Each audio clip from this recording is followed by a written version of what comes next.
कुसुम सुबह सुबह हाथ में चाय का कप लिए हॉल में बैठकर टीवी देखते हुए चाय पी रही थी कि तभी उसको डोरबेल की आवाज सुनाई दी। उसने दरवाजा खोला तो देखा कि काम वाली बाई कमला थी। तो उसने कमला से कहा, अरे कमला, तू आज क्यों आई है? मैंने तुझे मना किया था ना आज आने के लिए। आज तो तेरी बेटी का जन्मदिन है ना, तो तू क्यों आई है काम के लिए? मैं कर लेती आज घर का सारा काम खुद ही। हाँ भाभी, लेकिन साहब को पूछा था मैंने तो उन्होंने छुट्टी लेने से मना कर दिया था, और अगर आज मैं नहीं आती तो साहब का गुस्सा हम दोनों पर बरसता। तो सोचा सुबह जल्दी जाकर सारा काम जल्दी से निपटाकर मैं बाजार चली जाऊंगी। बेटी के लिए तोहफा भी तो लाना है ना, इसीलिए आज मैं काम पर आ गई। ऐसा बोलकर कमला अपने काम में लग गई। कमला को 2 साल पहले ही कुसुम के पति ने घर के काम करने के लिए रखा था। कमला बहुत बातूनी थी। कुसुम उससे बात करके अपना सारा गम भूल जाती थी। आज कमला के चेहरे की चमक बता रही थी कि अपनी बेटी के जन्मदिन वाले दिन आज वो कितनी खुश है। कितने साल की हो गई है तेरी बेटी? कुसुम ने कमला से पूछा। पूरे 10 साल की हो जाएगी भाभी आज। उसके लिए नई फैंसी ड्रेस खरीदनी है। मोबाइल पर फोटो देखी तो उसको भी बिल्कुल वैसी ही ड्रेस चाहिए थी, तो मैंने सोचा कि दिला दूं, आखिर उसके लिए ही तो कमाती हूँ। अच्छा भाभी, आज खाने में कड़ी चावल बना दूं क्या? कमला ने कहा। हाँ बना दे, वैसे भी बस मुझे ही खाना है, आज सब बाहर ही खाने वाले हैं। और सुन, जाते वक्त तू मुझसे कुछ पैसे लेकर जाना, मेरी तरफ से भी अपनी बेटी के लिए कुछ ले लेना। और हाँ, साहब का रूम अच्छे से साफ करना। तुझे तो पता ही है ना कि वो जरा सी भी गंदगी उनको दिखी ना तो उनका गुस्सा 7वें आसमान पर होगा। जी भाभी जी, मैं सब अच्छे से साफ कर दूंगी, आप बिल्कुल भी चिंता मत करो। कमला ने काम करते करते फिर से बातें शुरू कर दी। अच्छा भाभी, एक बात पूछूं आपसे, आपकी शादी को कितने साल हो गए हैं? कल पूरे 3 साल हो जाएंगे, कुसुम ने कहा। इसका मतलब कि कल आपकी शादी की सालगिरह है, कमला ने कहा। कुसुम ने टीवी देखते हुए हाँ में सिर हिला दिया। अच्छा भाभी, फिर तो कल घर में खूब जश्न होगा ना? अरे नहीं नहीं, इस बार शादी की सालगिरह का जश्न नहीं होगा, कुसुम ने कहा। पर ऐसा क्यों भाभी? पिछली बार तो जश्न हुआ था। और देखो ना, आप तो कितनी नसीब वाली हो जो इतना अमीर और नामी ससुराल मिला है आपको। साहब की इतनी अच्छी कमाई है, फिर भी आप जश्न नहीं करोगी, ऐसा क्यों? कमला ने कुसुम से पूछा। अरे तू यहाँ मुझसे बातें ही करती रहेगी या अपने घर जाकर अपनी बेटी के जन्मदिन की तैयारी भी करेगी? कुसुम ने कमला की बात को टालते हुए कहा। तो कमला ने कहा, अरे हाँ भाभी, मैं भी ना कितनी पागल हूँ, देखो ना बातों में लग जाती हूँ। इतना कहकर कमला काम निपटाकर अपने घर चली गई और तभी मोबाइल की घंटी बजी। कुसुम ने देखा तो उसकी सास कांति जी का फोन था। कांति जी जो कि एक बहुत बड़ी समाज सेविका थी, जो महिलाओं के खिलाफ होने वाले घरेलू हिंसा और अत्याचारों के खिलाफ समाज में जागरूकता फैलाने का काम किया करती थी। वो समाज सेवा के काम से कुछ दिनों के लिए बाहर गई हुई थी। कुसुम ने फोन उठाकर हेलो कहा तो वो कहने लगी, कुसुम, तुम्हारी शादी की सालगिरह पर सेलिब्रेशन के लिए मैंने इस बार 5 स्टार होटल बुक कर दिया। इस बार घर पर जश्न नहीं होगा, कांता जी ने कहा। तो सुमन बोली, लेकिन माँ जी, मुझे कोई पार्टी वार्टी नहीं करनी है। सुन लिया अमर, कांति जी ने कहा। तो कुसुम को सब समझ में आ गया कि माँ जी ने उसे बिना बताए कॉन्फ्रेंस कॉल करके अमर, जो कि कुसुम का पति है, उसको भड़काने का काम किया है। और इतना सुनते ही कुसुम के हाथ पांव ठंडे हो गए। मैं ये कहना चाह रही थी कि मुझे पार्टी नहीं करनी और ना ही मुझे किसी पार्टी में जाना है, कुसुम ने लड़खड़ाती हुई जुबान में डरते हुए अपने मन की बात कही। तुमसे कोई सलाह नहीं मांग रहा, जितना बोला जाए तुम उतना किया करो, और ज्यादा जुबान चली ना तो पता है ना, चुपचाप पार्टी के लिए चली आना, समझी? इतना कहकर अमर ने फोन काट दिया। कुसुम वहीं सोफे पर धम से बैठ गई और वो अपनी पुरानी यादों में चली गई। उसे पुरानी भूली बातें और पुराने जख्म जैसे उसके सब ताजा हो गए और वो सोचने लगी कि मैं कैसे भूल जाऊं जो पिछले साल अमर ने मेरे साथ किया था। वैसे तो हर रोज उसके साथ यही होता है, लेकिन उस दिन सब मेहमानों के सामने पार्टी में अमर ने कुसुम पर हाथ उठाया था। कितना ज्यादा रोई थी तब कुसुम। सब वहीं थे उस वक्त, लेकिन किसी ने कुछ नहीं कहा था। और सासू माँ ने सबके जाने के बाद कहा कि पति पत्नी में छोटे मोटे झगड़े तो होते ही रहते हैं। और चाचा चाची भी समाज की दुहाई देकर कुसुम को रोता हुआ छोड़कर चले गए थे। कुसुम के माता पिता का स्वर्गवास बचपन में ही कार एक्सीडेंट में हो गया था। 5 साल की थी कुसुम उस वक्त और बड़े होने पर अमर से उसकी शादी चाचा चाची ने पैसों के लालच में कर दी थी और अपना पीछा छुड़ा लिया था। अब वो किसके पास जाए अपना दुख कहने? तलाक लेकर अकेली रहने में भी डरती है कि दुनिया क्या कहेगी।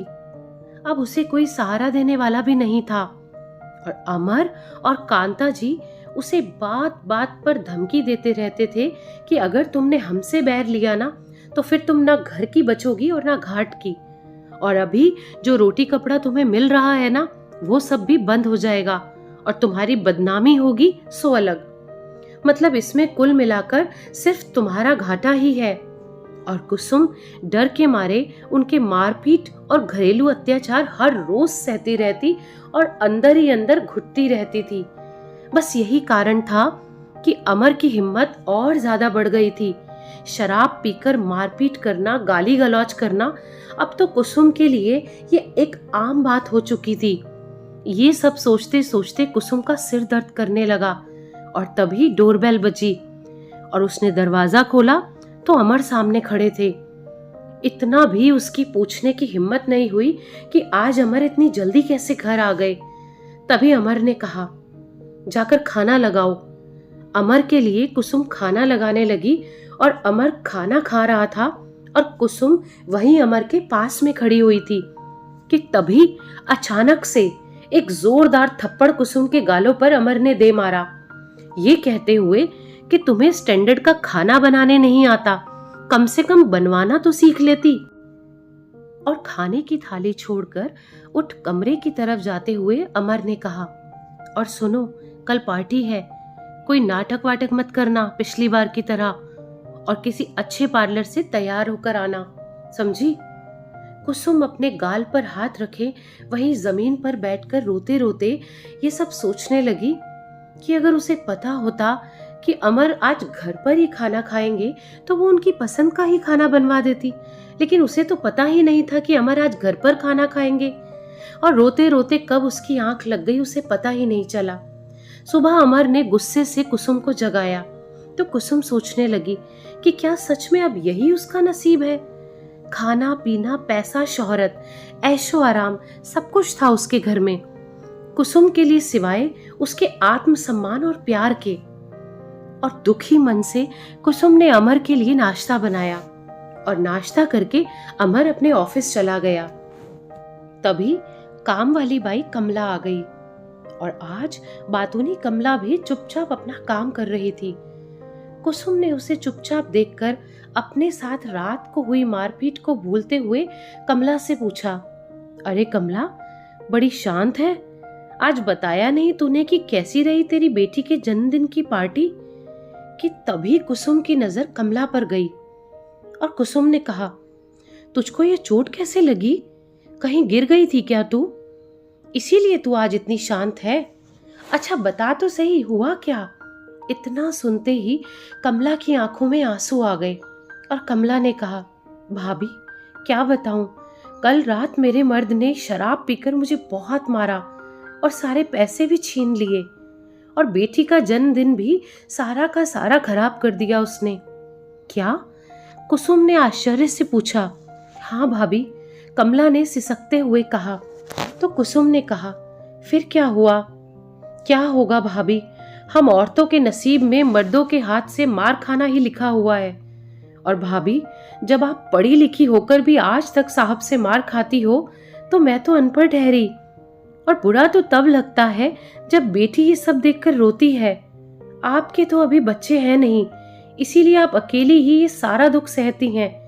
मुझे तो बेटी को देखकर बहुत रोना आता है और उसकी चिंता भी होती है कि कहीं आगे चलकर मेरी बेटी के साथ भी ये सब कुछ हुआ तो। पता है भाभी, शादी से पहले जब मैं अपनी माँ को मार खाते हुए देखती थी ना, तब मैं माँ को कहा करती थी कि आप हिम्मत क्यों नहीं करती। मैं तो शादी के बाद अपने पति से अपना हिसाब बिल्कुल साफ रखूंगी। इज्जत के बदले इज्जत, प्यार के बदले प्यार और मार के बदले मार। कब तक बर्दाश्त करूंगी। तब मेरी माँ कहा करती थी कि तू चुप कर पगली, ऐसा कभी नहीं होता। शादी के बाद पता चला कि वो वाकई मेरा बचपना था। और हकीकत तो शादीशुदा औरतों की यही है कि उनको अत्याचार बर्दाश्त करने ही होते हैं, जैसे कि आप छिपा रही हो अपने थप्पड़ के दाग। भाभी, मेकअप से दाग छिप सकते हैं, मिट नहीं सकते। और ऐसे मत देखो मुझे सब कुछ पता है। और मुझे क्या, पूरी सोसाइटी को पता है, बस कोई सामने से बोलता नहीं है। कुसुम आश्चर्य से कमला को देखती रह गई। आज उसको कमला की बातें बहुत चुभ गई। कमला अपना काम निपटाकर चली गई, लेकिन कुसुम को कमला की ये बातें सुनकर कि आप तो पढ़ी लिखी होने के बाद भी मार खाती हैं, बहुत छोटा और जिल्लत भरा महसूस करा रहा था। कुसुम ये सब सोच रही थी कि तभी अमर का फोन आया। कुसुम सुनो, मैं ऑफिस से सीधा होटल आ जाऊंगा और तुम ड्राइवर के साथ चली आना। कुसुम ने मन मार के हाँ कह के जवाब दिया और शाम को तय समय पर वो होटल पहुंच गई। पार्टी शुरू होने वाली थी और सभी मेहमान आ चुके थे। तभी कुसुम भी वहां पर आ गई। अमीरों की महफिल में मेकअप से लिपे पुते चेहरे गिलास से गिलास टकरा रहे थे। अमर की नजर जैसे ही कुसुम पर गई तो वो उसका हाथ घसीटते हुए होटल के कमरे में लेकर आया। मेरा हाथ छोड़ो अमर, मुझे दर्द हो रहा है। आखिर हुआ क्या है अमर, और तुम मुझे कहाँ लेकर जा रहे हो? कुछ बोलिए तो सही, कुसुम ने कहा। इतने में अमर ने कुसुम को गुस्से में घूरते हुए कहा, बेवकूफ गवार औरत, तुम्हें मैंने बोला था कि तुम अच्छे से पार्लर में जाकर ठीक से तैयार होना, और ये तुमने क्या पहन लिया?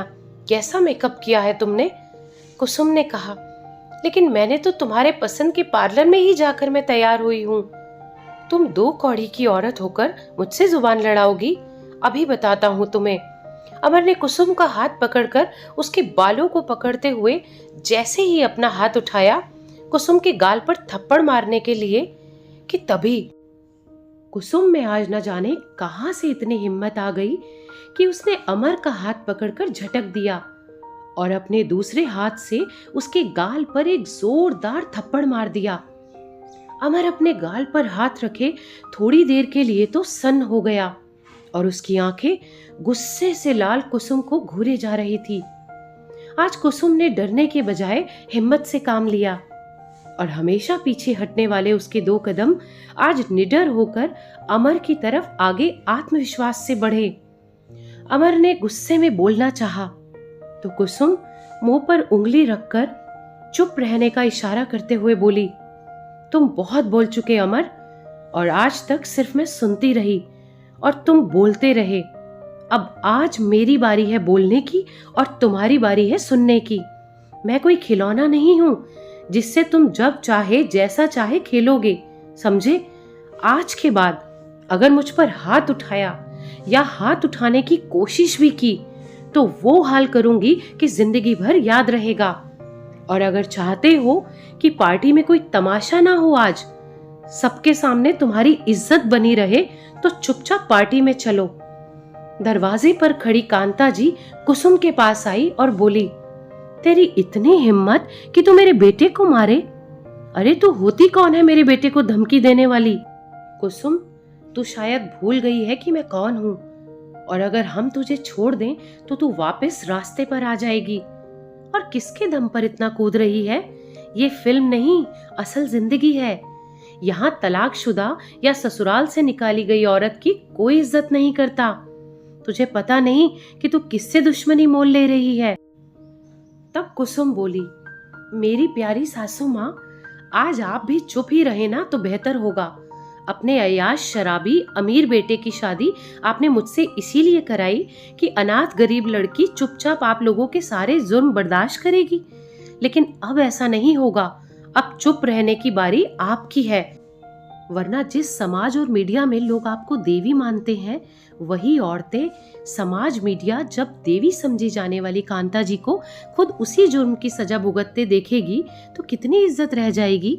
जरा सोच कर देखिए, जब कांता देवी की बहू मीडिया के सामने बोलेगी घरेलू हिंसा की बात, तो क्या होगा आपका। अब मैं उम्मीद करती हूँ कि अब आपकी समझ में आ गई होगी मेरी बात। और क्या कहा था आपने कि मुझे अगर आप लोग छोड़ देंगी या तलाक दिलवा देंगी तो मेरा क्या होगा। तो आपका वो गाना सुन सुनकर ना अब मेरे कान पक चुके हैं। इसीलिए बेहतर अब यही होगा कि मुझे अब आप लोग ये धमकियां ना दें, क्योंकि मेरे पास कानून है जहां मैं न्याय मांग सकती हूँ। सही कह रही हूँ ना मैं प्यारी सासू माँ। मेरी चुप्पी को आप दोनों ने मेरी कमजोरी समझ रखा था, पर अब और नहीं। अब बस मर्जी अब आप लोगों की है। आप दोनों यहाँ आराम से बैठकर सोच लो कि क्या करना है। मैं पार्टी में जा रही हूँ। और आज कुसुम के चेहरे पर एक गजब चमक थी। चमक मेकअप की नहीं, बल्कि चमक थी उस आत्मसम्मान की जो अभी अभी उसने अपने पति और सासू माँ के सामने बचाया था। तो दोस्तों, इस कहानी के बारे में आपकी क्या राय है, कमेंट करके जरूर बताइएगा। और ऐसी ही दिल को छू लेने वाली और प्रेरणादायक कहानियां सुनने के लिए इस चैनल को सब्सक्राइब करें। धन्यवाद।